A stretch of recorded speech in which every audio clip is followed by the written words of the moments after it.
ধীরে ধীরে আমরা বদলে যাচ্ছি। আগে অন্যায় দেখলে মানুষ রেগে যেত, এখন স্ক্রল করে চলে যাচ্ছে ফেসবুক থেকে।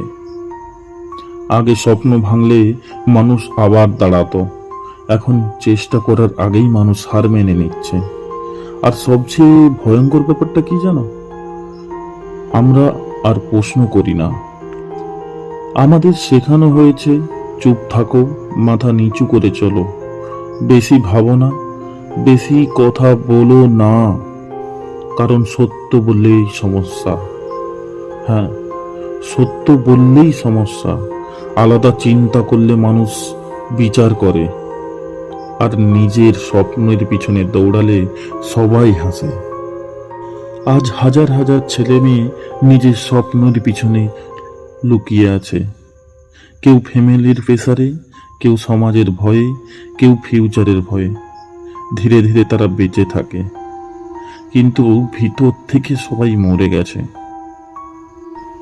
তুমি কি কখনো খেয়াল করেছ, আমরা এখন ফেক হাসি বেশি হাসি, কিন্তু সত্যি সুখ যেটা হয় সেটা খুবই কম পাই। সোশ্যাল মিডিয়াতে সবাই হ্যাপি, কিন্তু রাতের গভীরে হাজার হাজার মানুষ একা নীরবে কাঁদে। কিন্তু না, জীবন এর জন্য না। তুমি শুধু সারভাইভ করার জন্য জন্মাওনি, তুমি জন্মেছ নিজের কথা বলার জন্য, নিজের স্বপ্ন পূরণ করার জন্য, আর অন্যায়ের সামনে মাথা না নোয়ানোর জন্য। শোনো, কেউ এসে তোমার জীবন বদলে দেবে না। একদিন হঠাৎ মিরাক্কেল হবে না।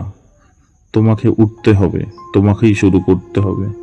ছোট স্টেপ হলেও আজ থেকেই শুরু করো, কারণ পৃথিবীটা বদলায় তাদের জন্য যারা ভয় পেয়েও থেমে থাকে না, যারা চুপ থাকলেও ভিতরে ভিতরে আগুন জ্বালিয়ে রাখে। চুপ নয়, এবার বদলের সময়।